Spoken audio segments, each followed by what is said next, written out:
दिया जलाने से क्या फल मिलता है। एक बार माता लक्ष्मी भगवान विष्णु से पूछती हैं, हे स्वामी, तुलसी के पास दीपक जलाने का क्या महत्व है और रोज शाम को तुलसी के पास दीपक क्यों जलाना चाहिए? इससे मनुष्य को कौन सा फल प्राप्त होता है? तुलसी के पास दीपक जलाने की विधि क्या होती है और दीपक जलाते हुए कौन से मंत्र का उच्चारण करना चाहिए? कृपया मुझे ये सब विस्तार से बताओ।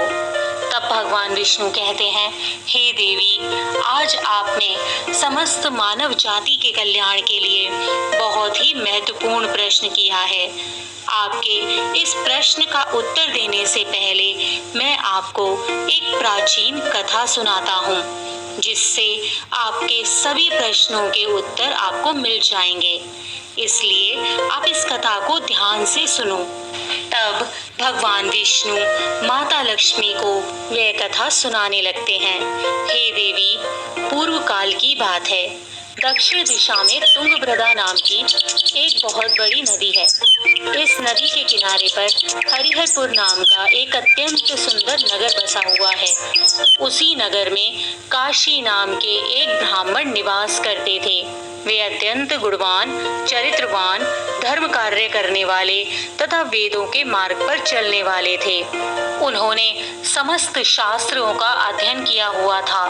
उस ब्राह्मण की एक पत्नी थी, जिसे लोग दुराचार कहकर पुकारते थे, क्योंकि उसके कर्म ही उसके नाम के अनुसार थे। वह सदैव ही अपने पति को अपमानित करती रहती थी। वह अपने पति के लिए कुवचन कहती थी, पति को भयंकर दुख देती थी और उसके लिए भोजन की व्यवस्था भी नहीं करती थी। पति के मित्र, परिवार के लोग घर पर आते तो वह स्त्री उनको भी अपमानित करके भगा दिया करती थी और स्वयं काम भाव से उन्मुख होकर निरंतर अन्य व्यभिचारिणी स्त्रियों के साथ घूमा करती थी। उसका मन पति को छोड़कर पराये पुरुषों में लगा रहता था। उसने कभी अपने पति से प्रेम से बात नहीं की थी, परंतु पराये मनुष्यों के साथ बैठकर बातें करना उसे बहुत भाता था। पराये पुरुषों को मोहित करने के लिए वह सज धज कर गाँव में घूमने जाया करती थी। कभी वह वन में किसी वृक्ष के नीचे खड़ी रहकर सुंदर पुरुषों की राह देखने लगती और किसी दुष्ट पुरुष को मोहित करके उसके संग भोग विलास किया करती थी। एक दिन वह दुराचारिणी स्त्री वन में जाकर एक वृक्ष के नीचे खड़ी हो गई। उसका चित्त काम से भरा हुआ था। वह किसी सुंदर कामी पुरुष की राह देख रही थी, किंतु बहुत समय निकलने के बाद भी उस स्थान पर कोई पुरुष नहीं आया। इसलिए वह अत्यंत दुखी हो गई और प्रियतम की खोज में इधर उधर देखने लगी। उस दिन उसका सारा परिश्रम व्यर्थ हो गया। वहां पर खड़ी होकर वह नाना प्रकार की बातें कहकर विलाप करने लगी। हाय, आज तो इस मार्ग से कोई भी सुंदर पुरुष नहीं आया। अब मैं कैसे अपने काम वासना को शांत करूं? और वह जोर जोर से विलाप करने लगी। उस जंगल में एक भयानक बाघ निवास करता था। उस पापिनी स्त्री की आवाज सुनकर वह जाग गया और उछलकर उस स्त्री का भक्षण करने के लिए उसके पास आ गया। उस भयंकर बाघ को देखकर स्त्री के पसीने छूट गए। वह भय से थर-थर कांपने लगी। वह स्त्री कुछ करती, इतने में ही बाघ ने उसे अपने पंजों से घायल कर दिया और वह स्त्री जमीन पर गिर गई। जमीन पर गिरते ही वह चिल्लाते हुए बोली, अरे बाघ, तू किस लिए यहाँ पर आया है? मुझे क्यों मार रहा है? मैं यहाँ अपने प्रियतम को खोज रही हूँ। तू मुझे छोड़ दे। मेरा भक्षण करके तुझे क्या मिलेगा? उस स्त्री की यह बात सुनकर वह भयानक बाघ क्षण भर के लिए रुक गया और हंसते हुए बोलने लगा, हे दुष्टा, आज विधाता ने तुझे मेरा ग्रास नियुक्त किया है। तुझ जैसी पापनी स्त्रियों का भक्षण करना ही मेरा काम है। तभी तुझे इस शरीर से मुक्ति मिलेगी। तो वह स्त्री बोली, हे बाघ, तुम कौन हो? मुझे सच सच बताओ, तुम्हें किस कारण से इस बाघ की योनि में जन्म लेना पड़ा और तुम मुझ जैसी स्त्रियों का भक्षण क्यों करते हो? पहले मुझे सारी बातें बताओ और फिर मेरा भक्षण करो। इस पर बाघ कहने लगा, हे पापिनी, मैं तुझे तेरे पूर्व जन्म का वृतांत सुनाता हूँ, जिस कारण से मुझे बाघ बनना पड़ा। पूर्व काल में दक्षिण देश में एक नदी थी। इस नदी के तट पर एक नगरी बसी हुई थी। उस नगरी में मैं निवास करता था। मैं एक ब्राह्मण का पुत्र था और नदी के किनारे बैठकर यज्ञ आदि कार्य किया करता था। मैंने उस जन्म में अनेक पापियों के लिए यज्ञ किए, उन पापियों के घर का भोजन किया। मैंने धन के लोभ से अनेक पापियों के लिए कार्य किया। जिन वस्तुओं का दान ब्राह्मण को नहीं लेना चाहिए, उन वस्तुओं का दान भी मैंने ग्रहण कर लिया और दूसरों से धन लेता था, लेकिन कभी वापस नहीं करता था। इस प्रकार के पाप करते हुए मुझे बहुत साल बीत गए और मैं बूढ़ा हो गया।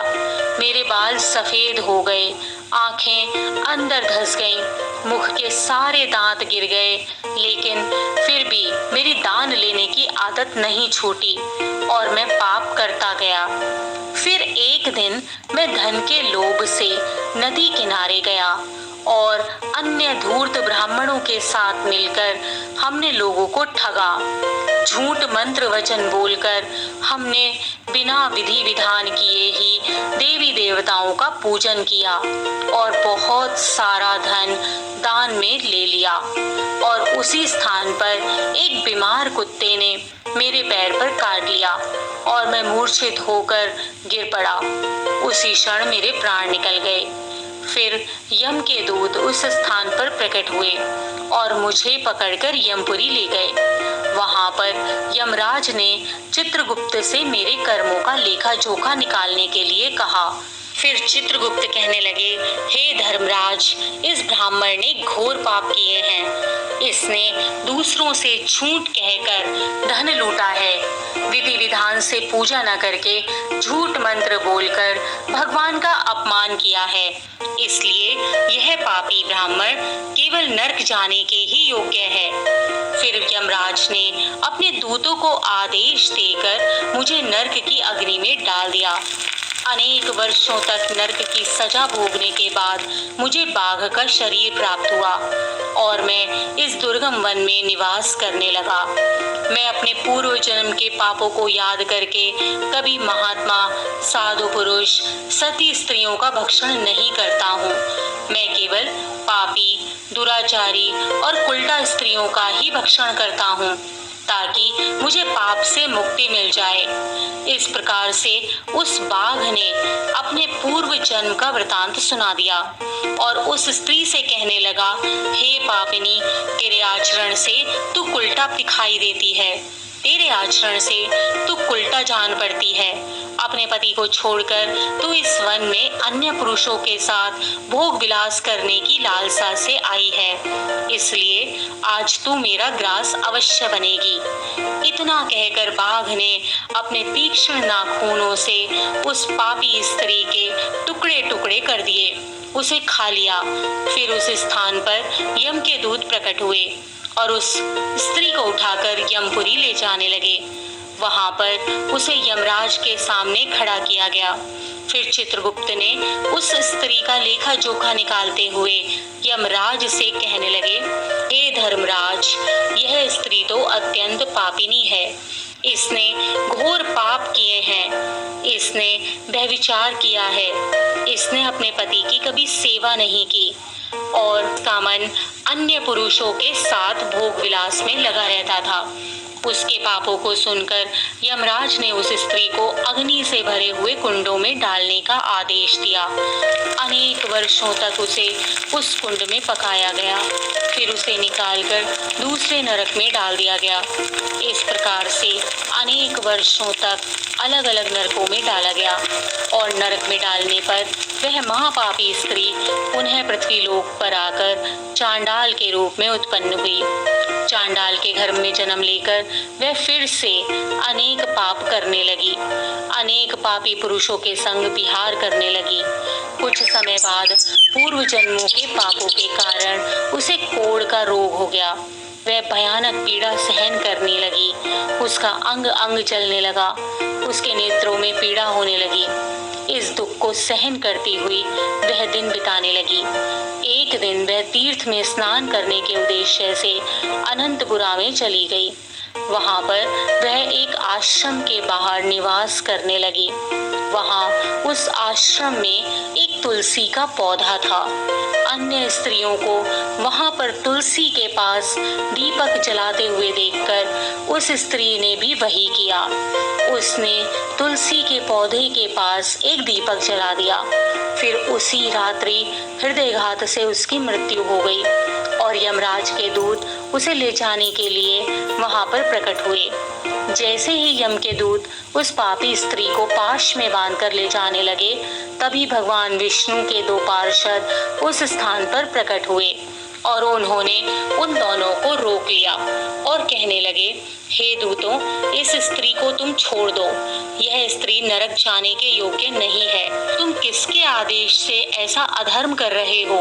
फिर यम के दूत कहने लगे, हे पार्षदों, हम यमराज के आदेश से इस पापी स्त्री को उठाकर ले जा रहे हैं, किंतु आप हमें किस कारण से रोक रहे हैं? यह स्त्री तो अत्यंत पापिनी है, इसे नरक में ले जाने की आज्ञा मिली है। फिर पार्षद कहने लगे, हे दूतों, यह स्त्री तो विष्णु भक्त है, यह नरक जाने योग्य नहीं है।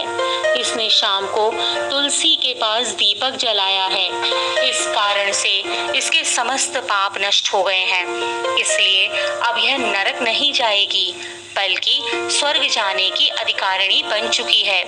पार्षदों की बात सुनकर यमदूतों ने उस स्त्री को उसी स्थान पर छोड़ दिया और यमलोक लौट गए। वहां जाकर उन्होंने यमराज को सारा वृतांत सुना दिया। फिर भगवान विष्णु के पार्षद उस स्त्री को दिव्य विमान में बिठाकर स्वर्गलोक ले गए।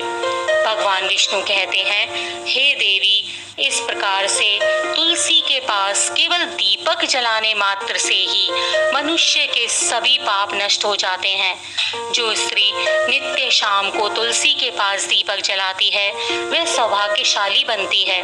उसके पूर्व जन्मों के सभी पाप नष्ट हो जाते हैं। उसे सुख समृद्धि की प्राप्ति होती है। रोज तुलसी के पास दीपक जलाते हुए हमें कहना चाहिए, हे विष्णु प्रिय तुलसी, मैं आपको नमन करती हूँ, आप मुझे उच्च बुद्धि दो। हे वृंदा, आप मेरे मन को रोशन करो। भगवान विष्णु कहते हैं, हे देवी, हजारों अमृत के घड़ों से नहलाने पर भी श्री हरि विष्णु को उतनी तृप्ति नहीं होती जितनी वे मनुष्यों के द्वारा तुलसी का एक पत्ता चढ़ाने से प्राप्त करते हैं।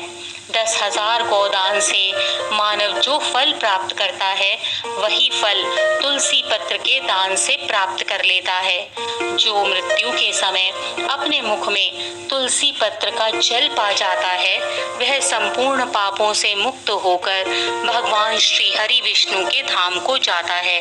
हिंदू धर्म में तुलसी के पौधे का महत्व सबसे अधिक है। इसकी सबसे पहले पूजा भगवान विष्णु ने की थी। भगवान विष्णु कहते हैं, जिस प्रकार से देवी लक्ष्मी से वैकुंठ को ऐश्वर्य प्राप्त है, उसी प्रकार से वैकुंठ में तुलसी के कारण ही पवित्रता प्राप्त है। हमें अपने घर में तुलसी का पौधा अवश्य लगाना चाहिए। इस प्रकार से भगवान विष्णु ने तुलसी जी के पास दीपक जलाने का और उसकी आराधना करने का महत्व समझाया।